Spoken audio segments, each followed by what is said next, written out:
Day the 13th. Okay. Yes, it is live. Start recording. Recording started.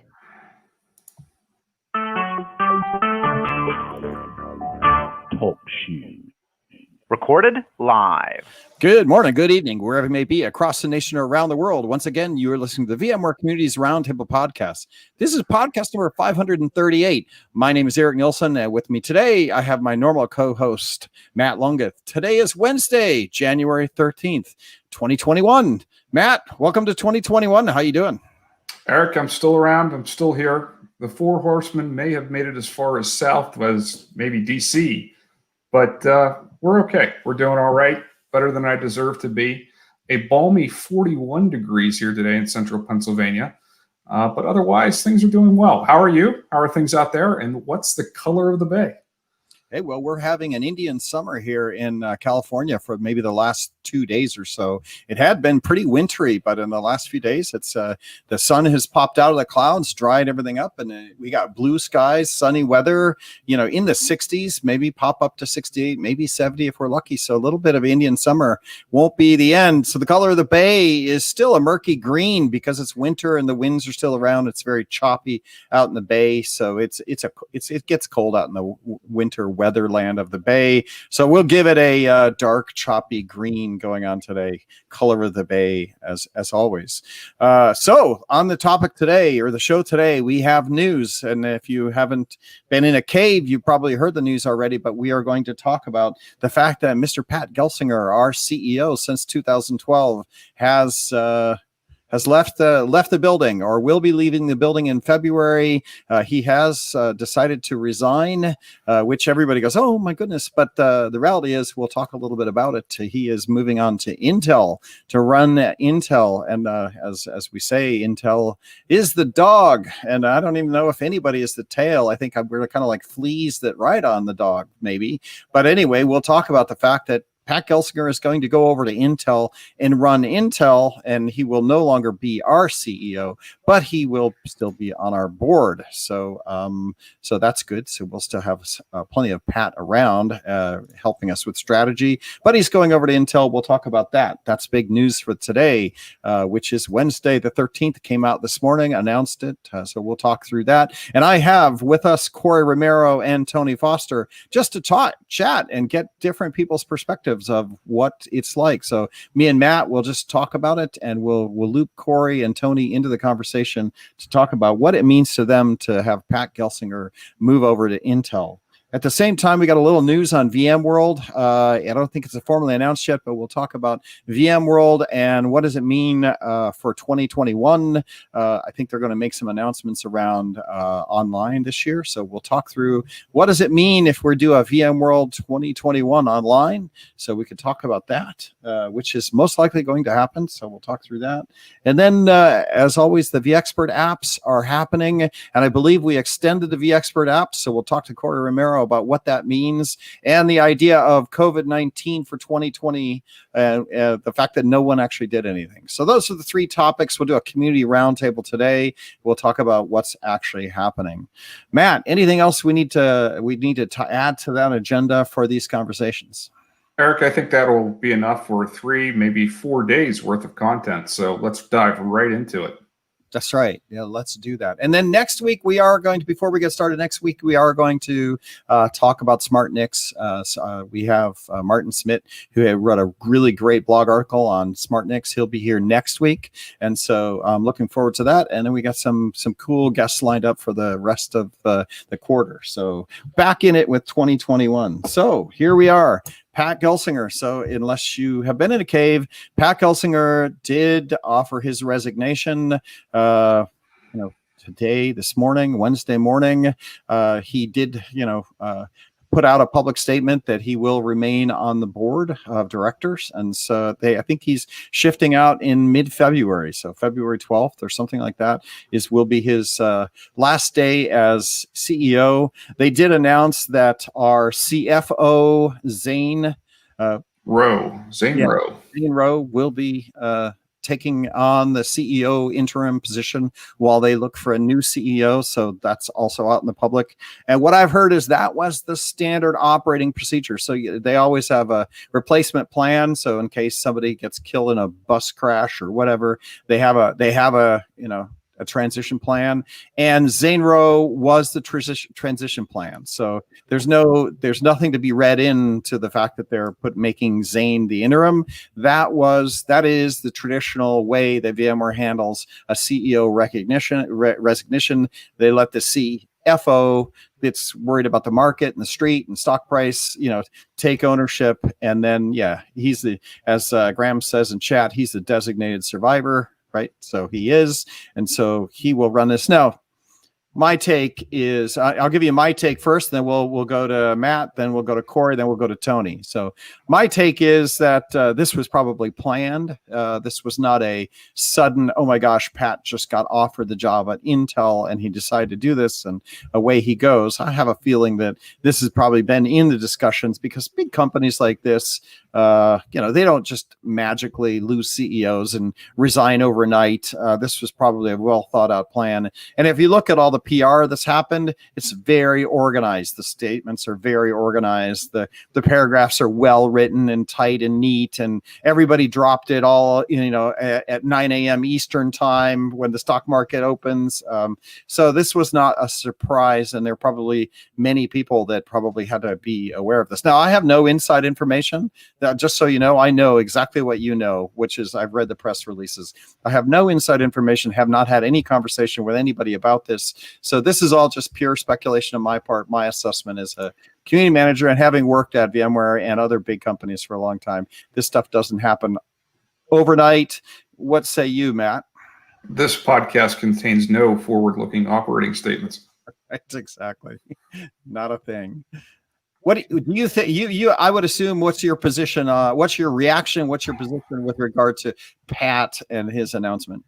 It's surprising. So I don't think anyone. I mean, it wasn't like it was imminent. I didn't see that there was anything that was coming. If you look at it in retrospect, there was some shifts, right? So we saw Rajiv move over to the CEO position over at Nutanix within the last couple of months. Now, obviously, there's some publicly known contention with that move, but nothing outside of that. I mean, no major shakeups. There was nothing really prior to this at Intel.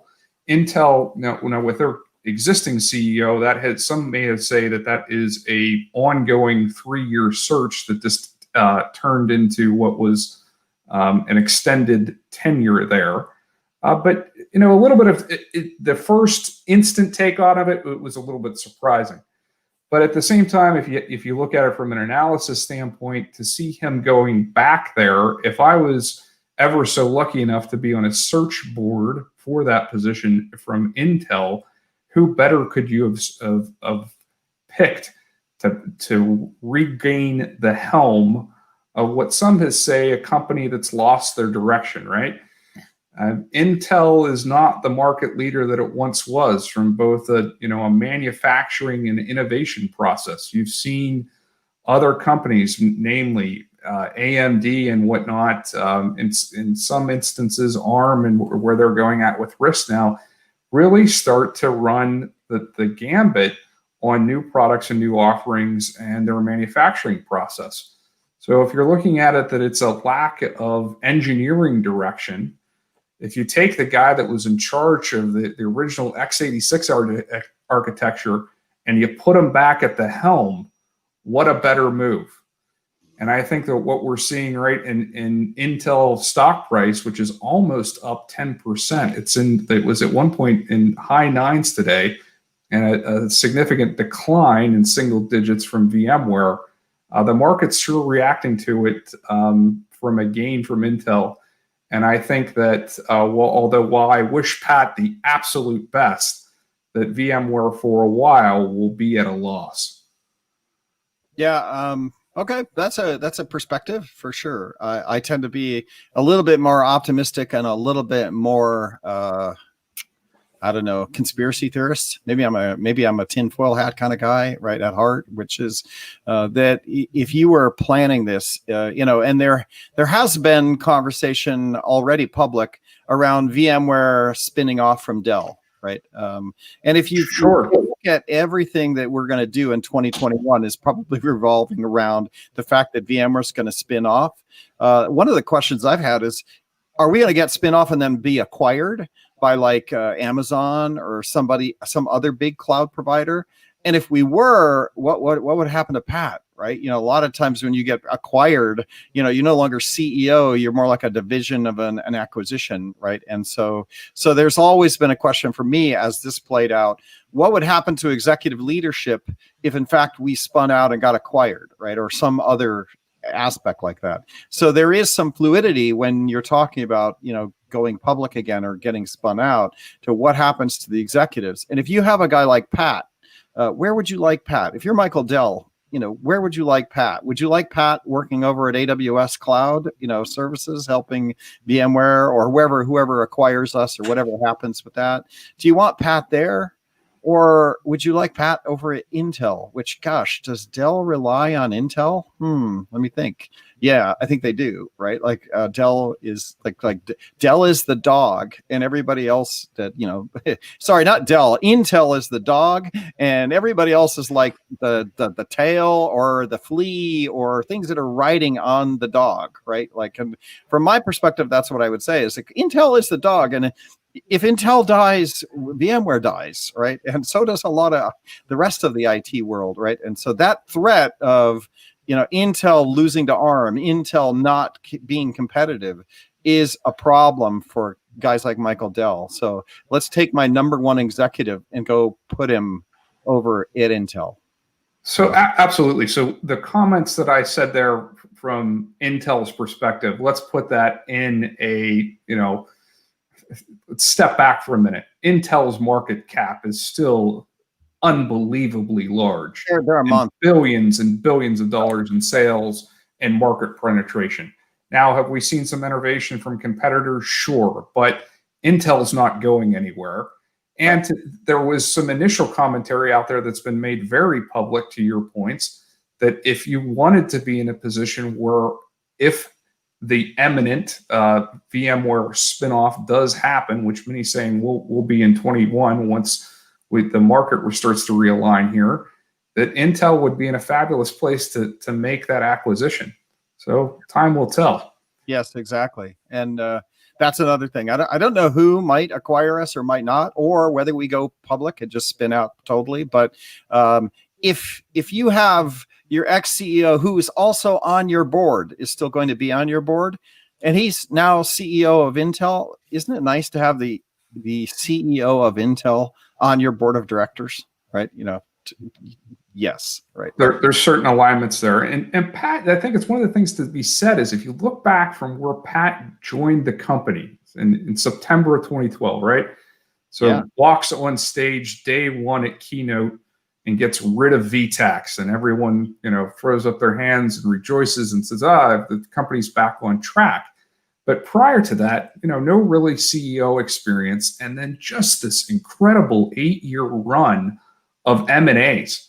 I mean, think where I went back through it's obviously a very public list on VMware's Wikipedia entry, and to look at all of the companies that he has acquired under his leadership over these past years. I mean, everything from Heptio to AirWatch.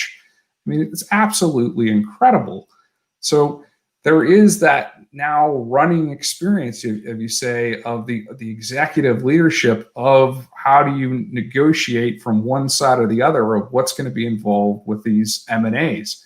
And then he also probably has the experience of everything that we went through as an organization. I say we as in VMware with the reorg through the Dell and EMC, however you want to put that, of the sell-off, sprint-off, privatize, and restructuring, and how that all looks to stakeholders and stockholders. So it would be a tremendous opportunity for him. Yeah, I see this as a super smart move like across the board for everybody involved. Because I look at the pressures that in VMware faces, right, in the marketplace. I look at the pressures Intel faces. I look at Dell, and there's a little bit of the history of Steve Jobs that keeps hitting me here, which is Right. I told Steve Jobs that, the laptop business was over, the compute business was over, everything is going Windows, and Steve Jobs said, yeah, you know what? I think that it's not, and I'm going to build great products that address this market. And sure, it took Apple into the largest company in the world, right? I see a little off to Next, and then that whole entire story of Next, and then you get your new operating system, and then they come back in some ways to buy the OS.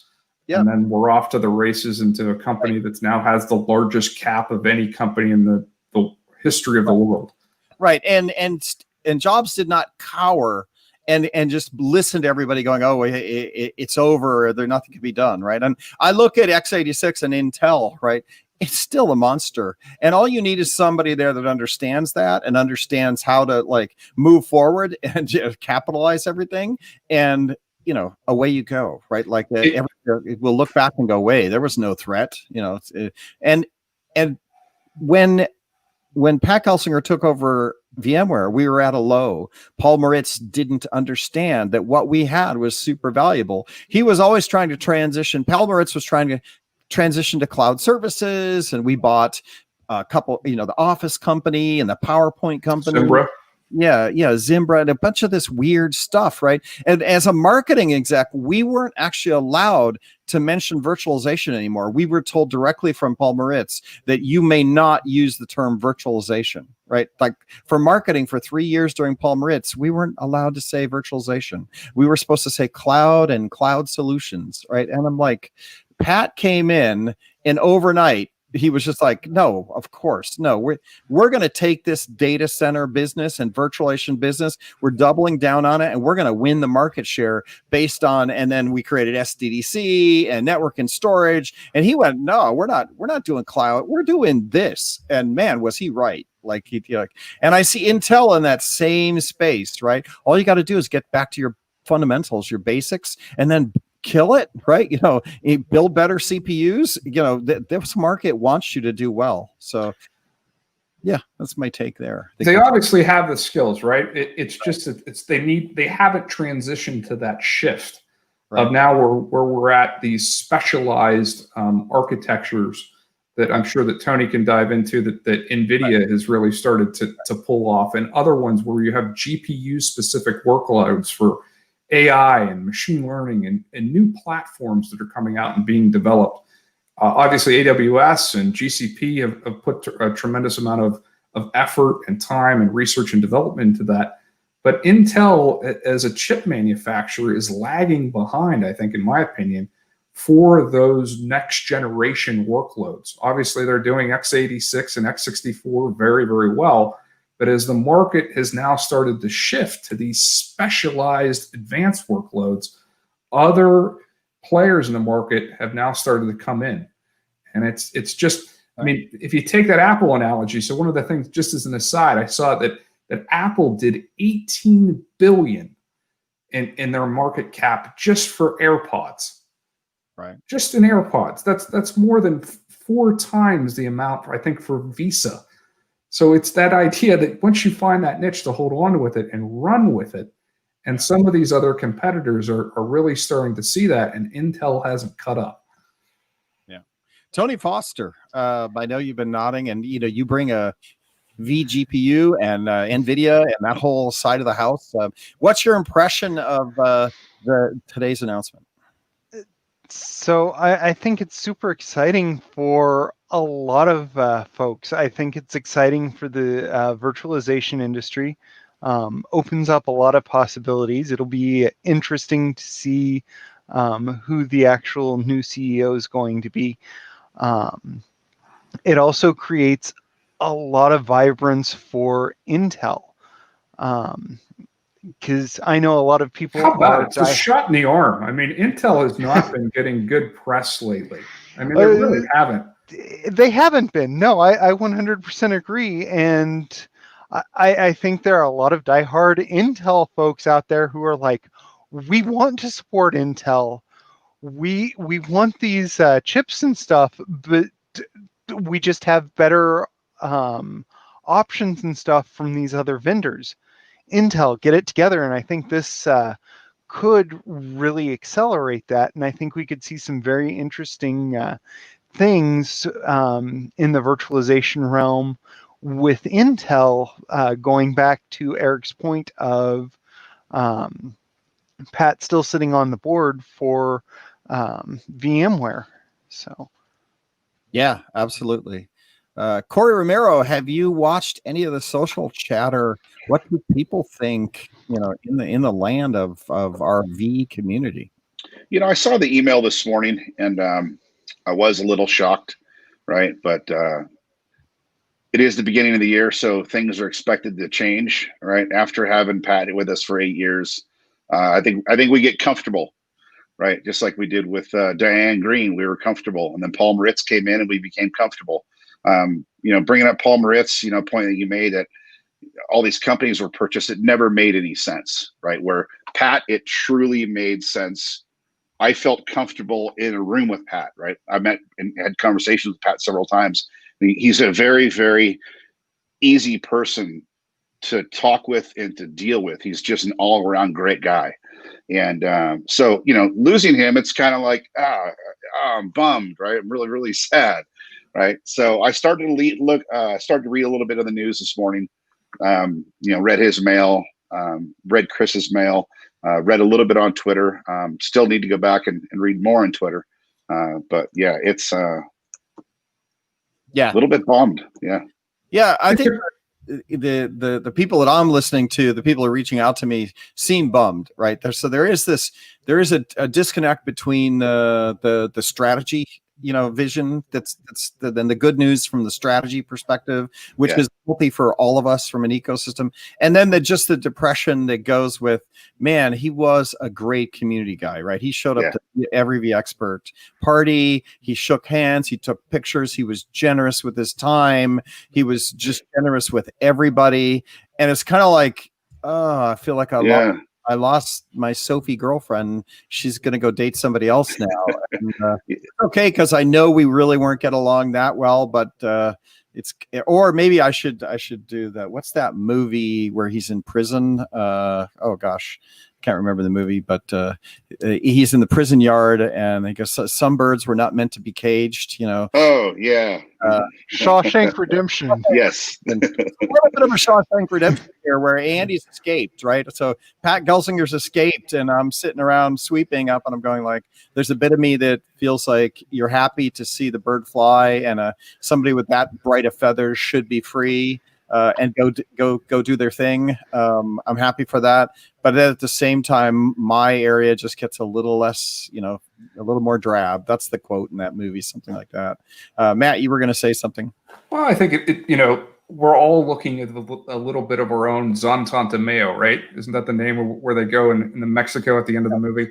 Yep. But it's not. We can sit here and we can be analysts and look at it from the business perspective, but I really don't want to miss the aspects of so much of what the cultural impact of Pat's reign as CEO here was, the diversity initiatives, all of the Epic 2 values that were really instilled into the company, the community, the volunteerism, what we had done for carbon footprint and economic development, and learning opportunities for those who are in disadvantaged positions. It really, I think, truly came down from the top. I mean, he was and still is an incredibly generous man, and has set a cultural value that I definitely hope will be at least mirrored, if in some ways improved upon by the next story of what is VMware's history.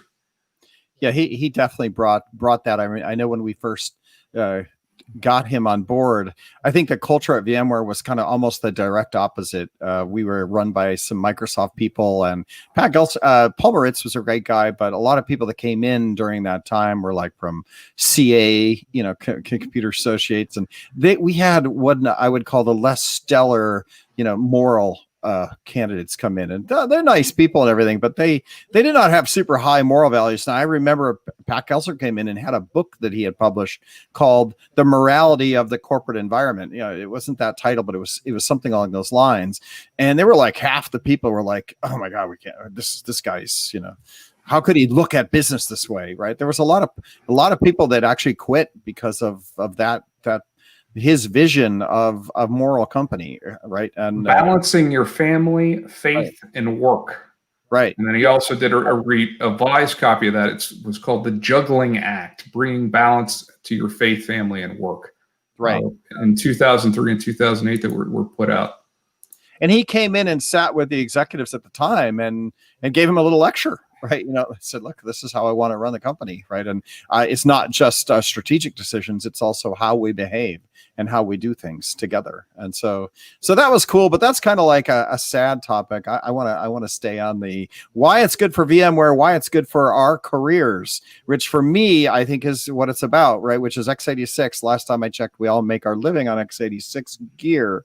And I think this is one of those moments that is good for our career, just like it was good to have Pat come in and take over VMware and we could talk virtualization. I have a feeling this is going to be good for all of us because Intel, it's kind of like when Bill Gates left Microsoft too, and whoever took over, I don't know this guy's name, but he refocused Windows 10 on like Windows, right? Like he built Windows again, where for a while Windows 9 was like a stupid iPad, kind of like some Microsoft Surface OS that couldn't get its act straight on whether it was an operating system. Who can forget Bob? Yeah, exactly. And then the new guys came in and went, no, we're doing Windows. And now if I run Windows 10, I love it. It's like I'm running back my Windows 7. It's like it's a good operating system and I like it. And I look on my Mac and I go, I don't know. Windows is kind of cool. So getting somebody that comes back to the fundamentals, and I feel like Pat can go to Intel, do the same thing, where he can, build good machines and good CPU architectures and lead that. And there's a ton of momentum, and we're all making our living on this. And so, ARM won't take over the world, and microprocessors are good. ARM power saving things are good for the edge. But when we're trying to run big data centers and then focusing on the data center, right, and enabling data center products, I like it. I think it's a good move for everybody involved. And I personally still think that my own personal opinion is that Michael Dell helped arrange this. This was not like Pat just happened to interview and get a job. I think they were all involved with this when they were trying to decide. Michael Dell probably like, how do we rescue Intel, right? Because my business sits on top of Intel, VMware's business and sits on top of Intel plus operating system plus hardware machines. So good move.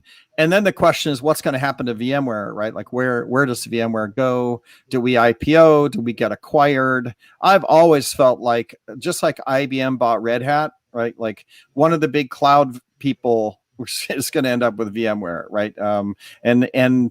Because software, is going to migrate to the cloud over time. And so this is really valuable to one of the big cloud players, right? And so I would be surprised if that doesn't happen over the next couple of years, but that's my own private opinion. It could be that we IPO. We could be that one other anecdote, and then I'll open up to whoever wants to add to this. When your daughter, I have a daughter, and when they get married, she hasn't got married yet, but when they do, you can either look at it as I've lost a daughter, right? Or I've gained a son. Right. And I look at this as I've gained a son, right? Like we have gained a tighter relationship with Intel, right? We have a board member that's going to be on the Intel board. And, the truth is the Intel is a family. This Dell, Microsoft, VMware, anybody that's sitting on top of Intel CPUs in the data center, running data centers, we are all concerned about the health of the dog, right? And so I'm pleased with this. I think it's a great move for everybody involved, even though I'm hoping we can still invite Pat to the VExpert, the expert parties. Why wouldn't he come? I think he'll come. He'll come. We'll get him there. He's too good a guy. He'll come to VMworld, and we'll get him to come to the VExpert party. And I bet you he'll come regardless. That would be awesome. The VExpert parties, everybody enjoyed talking C states with Pat.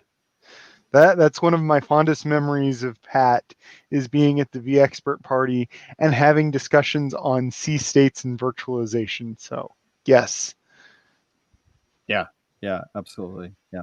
All right. Well, that's a fun topic, and we'll get to see how all this plays out. We can come back to this episode and we'll see who's right or wrong. We could do a predictions thing, like the Herd or some of these other guys. Like, what's your predictions for the Intel industry going forward? I think that my prediction is this is going to work out. This was planned. VMware's gonna re-IPO, might get acquired by cloud.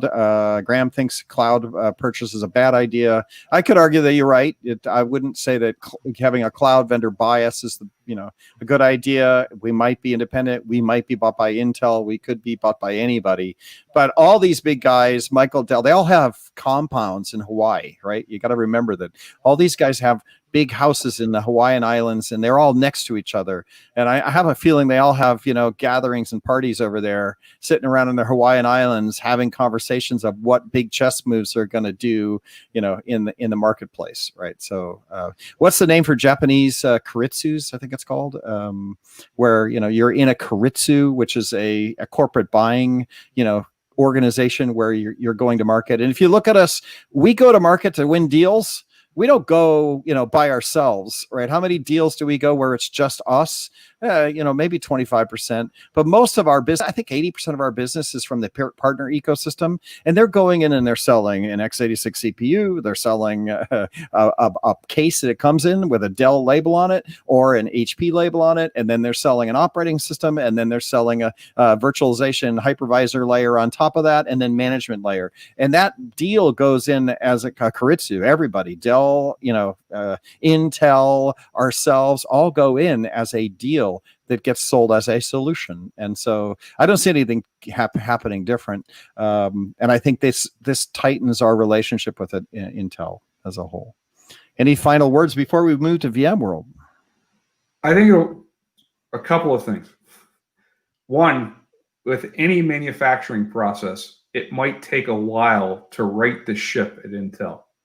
So until that he would get in seated, get established, has the senior executives in place, and be able to right the ship, it's going to take a while. And will the market allow him that time to right the ship? The other thing is, I'm hearing here, in some ways, this situation is kind of like where VMware was in 2012. Intel, in some way, is a one-trick pony with x86 and x64 workloads, whereas VMware was just a one-trick pony with virtualizations. They had tried to dibble-dabble here and there and other things like with Zimbra and whatnot, but there wasn't a cohesive strategy. You could make the analogy that Intel now is where VMware was in 2020 or 2012. So they need to be able to figure out how to do those expansions, how to make those M&As, and how to expand their market cap, just like Pat did over the last 8 years, which he quadrupled it over the time that he was here. Yeah. So, and back to your point, Eric, Intel might be looking to make acquisitions, and if they're looking to make acquisitions, well, VMware might be one of them.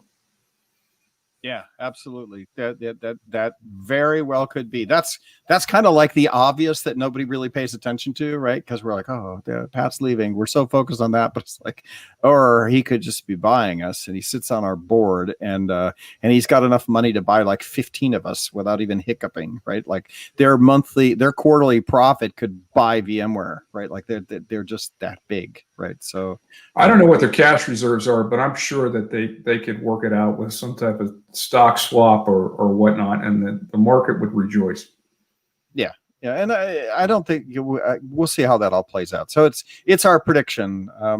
My prediction is Pat Gelsinger will be integral part of whatever VMware's end of 2021 scenario looks like that he will have been an integral part of that, that whatever plays out, right? And he sits on our board. So my take is everybody's thinking, oh my God, he's going to Intel. But as whatever tumbles, I have a feeling that it will align with Pat being at Intel. That's my prediction. All right. With that, we will move on to VM World. So kind of announcement that's also happening in the land of 2021. I'm excited about what's going to happen in 2021. I know I'm over 50 years old, so I'm in phase 2 of the getting my genes edited. So if you look at the COVID-19 shot, they all do gene editing. They edit your cell mechanisms to create a new protein. So as soon as I get that shot, I will have officially been crisped, right? I will be CRISPRed or gene edited, and my cells will now create a new protein that I was never able to create before, and that protein then kickstarts my immune system to attack that protein and create an immune response to that protein that now my cells know how to make, right? So that'll be a fascinating, right? But the point is that I think I'm due for my shot in March based on the schedule, right? Because I'm 50 plus years old. There's a phase to it. So, and then as you look, more of my friends are getting shots, educations are getting shots. And then, pretty soon, I think they're going to hit a huge volume. Like by April, they're going to, so I'm thinking by May or June, everybody will have, who wants to be gene edited will be gene edited, right? And so, especially if you haven't had it already, if you've already gotten COVID, I don't know if it really matters whether you get it or not. But the point is, that means that society will get back to normal. We'll be able to travel again, and we'll be able to move about. And as much as I think that's a cool thing, and maybe we could have a VM World, I think the way we're getting ready to announce, and I don't think we've announced it yet, so it's not really formal, but I'm pretty sure it's a done deal, a VM World online again in 2021. Right. And so all of us go, darn, two sad news items on today. One is we're definitely going to be doing VMworld 2021 not in person, and 2, Pat might or might not be at the VExpert party this year. So that's the topic right now. I thought we'd just go around the room and give us your impressions of what do you think online. And I think I'll start with Corey Romero, because Corey Romero spent time in Discord. He spent time with VExperts a little bit online. So we'll start with you, Corey. What do you think on the news that VMworld 2020 will in fact be online again? I think it's fine from a VMware standpoint, but again, it's sad at the same time, right? And only be sad because we all need that social interaction and to see each other, shake hands, to hug each other, to talk in person. So a lot of that social interaction is still missing, right? And it's not only missing for VMworld; it's missing all over the place, right? And so to kind of hear that, I'm like, a little bit bummed, right? Because I talked to the VExperts, I talked to several other people that I would usually see at VMworld. That's always my favorite time at VMworld, is to go and shake hands and actually meet the person that I've been talking to over email for the past year. But being on Discord, I think it worked out well. We had several different rooms for different speakers. You could go and watch sessions. So as far as information wise, I thought it was great. Networking, I thought it was great as well, right? There's not that personal networking, but you're reaching out digitally, talking to people, right? So I think there's pros and cons to both. All right. There you go. Well, shout out just a moment. Shout out to our YouTube channel. We live stream on youtube.com/vbarbecue. You can go there and check us out. And I just got to do a shout out to everybody having glasses on today, because Corey Romero now has a new set of specs because he's hit that age where he needs glasses. And so we thought I need glasses. Tony and Matt, I don't know if they need glasses, but in honor of Glasses Land, we're all wearing glasses today. So welcome aboard, Corey Romero 2021, and the glasses. There you go. I can't see. The nose. Right. So you don't have the bifocals, right, where you can actually see it. You actually have to put them down to see long. Not yet. Yeah, I've got to go make an appointment to have that done. All right, so that's I think it is a mixed bag from a standpoint of being online. You don't have to travel. Everybody, it's free, right? So the pro for me is that it's free, and everybody can come in and be real time. But how much real time was actually there versus how many people sat and just watched sessions? The sessions I hosted, I think I was involved with maybe 20 different sessions. I know, Tony Foster, you were in part of them, and so was Matt. I didn't seem like there was a lot of interaction with the sessions. So even though we do it online, I think it was mostly a watch kind of environment, even though it's everybody can be there and it's free to everybody. My take was there wasn't much interaction. And therefore, for me, I'm super disappointed that it's going to be online this year because, as a community guy and an engagement guy, I felt like there wasn't a lot of time to chat about tech, chat about what's going on in the world, the markets, everything's different. There wasn't any conversation across the board.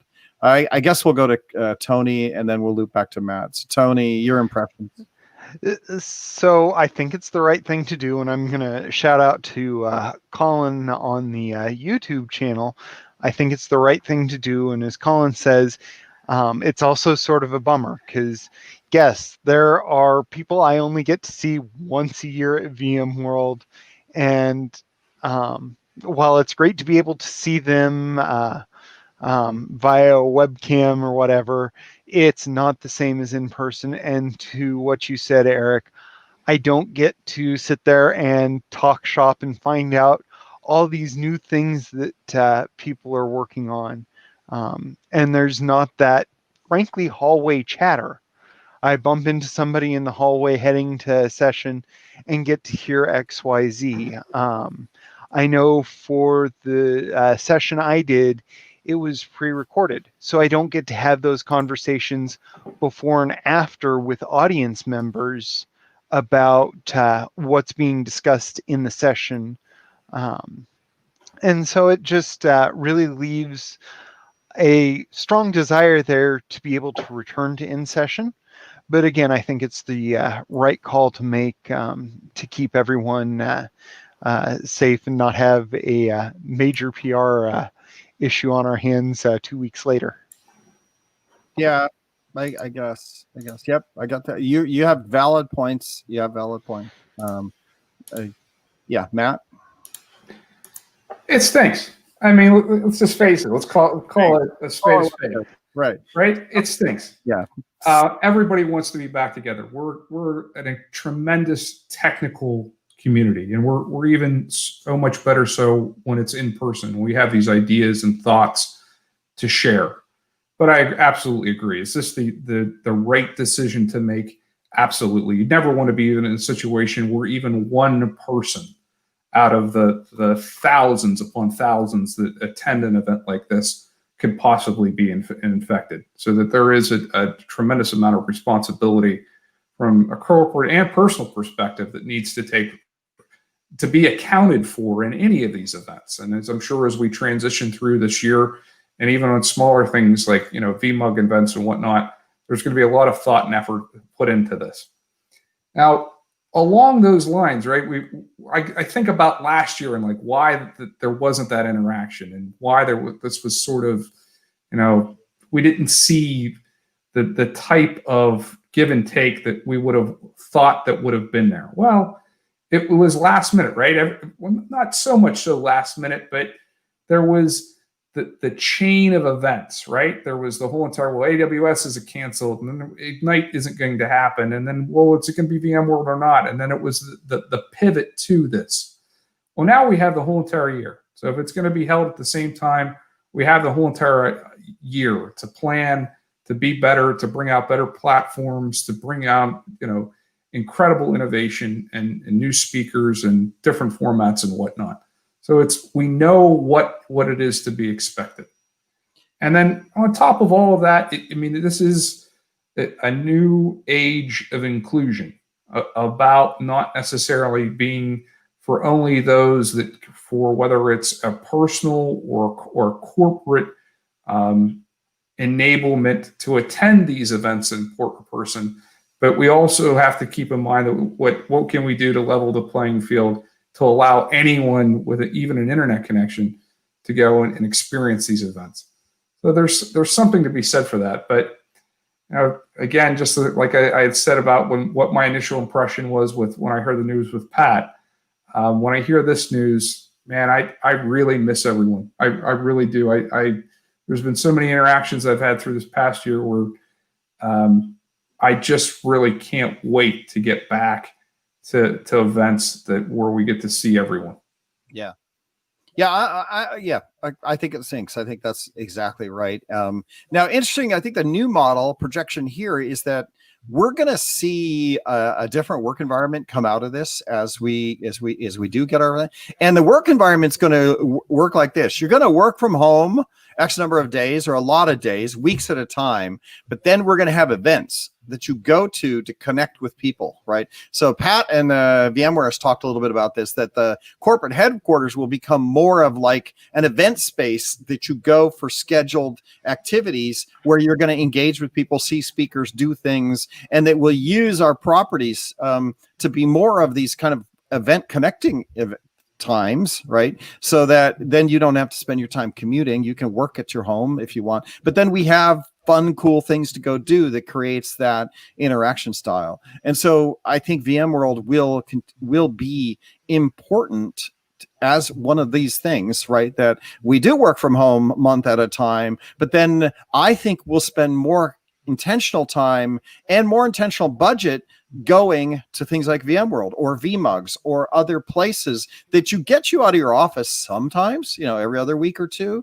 So I see myself working at home, but then intentionally going to the SF VMUG, going to the San Jose VMUG, going to events that are gathering. And yep, it might be a little bit too early. We haven't all got our shots yet. And I think there's a piece where the infrastructure people aren't ready, right? Like they're not actually ready.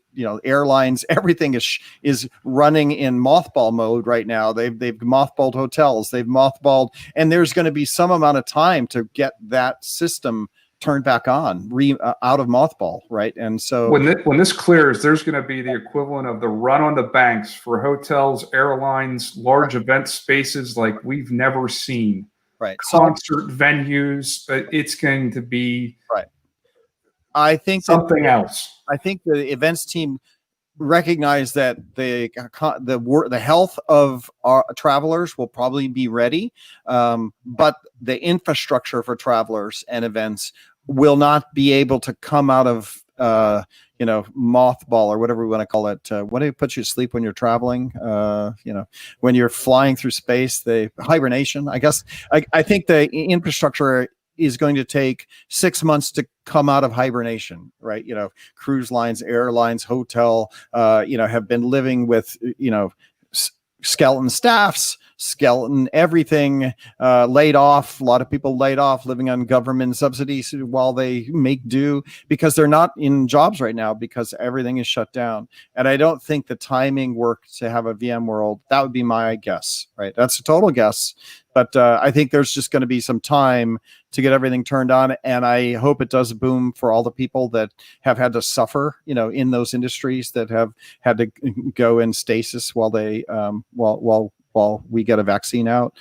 So I feel for those people, and I wish that we could get it done sooner. But I think that's the truth, is that as much as we want to do that, and I think it's going to be good for everybody over time, because instead of us using our budget to pay for Palo Alto big corporate offices, right, we're going to work from home and then use our budget to come together in different venues, right, over the next 10 years, right? Like that's my assessment. So I do project a healthy recovery for things like VMworld and even additional ones as the world recovers.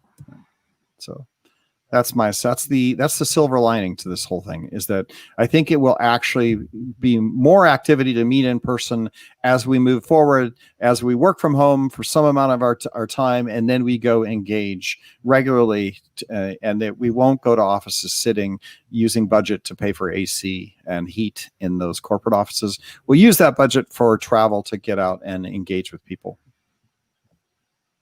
All right, we're coming up to the top of the hour, and we have VExpert 2021 or 2020, I guess, the VExpert 2020 award. Corey Romero, how's it going? Going fantastic. Yeah, doing well. As always. Yeah. Right? Yes, absolutely. Yeah, applications will close this Friday. Right now, we've got about 2,500 applications, and so did an extension for a week so we could allow some of the VExperts who didn't fully understand the email that went out in the communications that, due to COVID, we're approving the VExperts who are there now, right? A lot of the VExperts have now turned teacher, right? They may have lost their job. There's lack of events, lack of personal things, right? And so we're trying to understand all of that and make sure that everybody stays connected and stays in the program, right? I think it's really important that we keep everybody connected in this community right now. Yeah, that's right. If you lost your job in 2020 and you weren't able to be an evangelist because you're working, right, you're mowing your neighbor's grass to pay your bills, right, or whatever it is you're doing, we've all had to, figure out how to readjust things. Even people like myself, who's getting older and have enough financial independence that they don't have to worry too much about it. We still all had to make adjustments, right? So everybody did. If you made adjustments in 2020 and you were a 2019 VExpert, definitely get your app in, right? That's the message. Right. Yes. Yep. Yeah. Absolutely. Yeah. I like that. I heard from some of the VExpert pros that apps are going way faster now because you can read. Right, because you got glasses. Read the stuff on the screen. What? People approved they weren't supposed to be, and people that I know, right? Well, I was clicking on stuff I couldn't even see what I was clicking on. What the heck is going on with the Corey Romero? Out, he was that's funny. That is funny. Well, that's good. So I know that you extended a week. Has that helped? Have people? It has. Yeah, it has. It has a lot. I think we got a boost of 600 applications from that extension, right? So quite a few applications came in from that, right? And I sent out another email when I sat and talked to the pros. Even the new applicants that come in, we're obviously not going to just approve everybody, but we are going to take into account that COVID happened. Let's look at the applications. Let's look at their previous work, and let's kind of make a good decision based on what has happened in the past year. Yeah. Every year, it's always the last minute. Always the last minute. I haven't gotten my my 10 apps in that I normally do. I do one for Eric, and then I do one for Rick, and then I do one for Ick, and then I just get those numbers. Oh yeah. I saw your email address on there. Yeah, going, well, why hasn't he submitted his app yet? Yeah. The best thing I ever did was I paid like $100 to Network Solutions for mail services, and then they allow me to have over 2,000 email. So I go in and I just make anything I want. It's on my private domain. It's all good. It's perfect. You're the one that sends in the blank applications. Yeah. Deny. No way.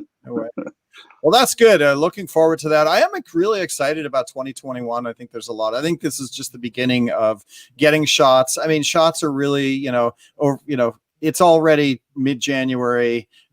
Shots will happen in February, March, April. I shouldn't call them shots. I should call them gene editing packages, right? They were all going to be awesome.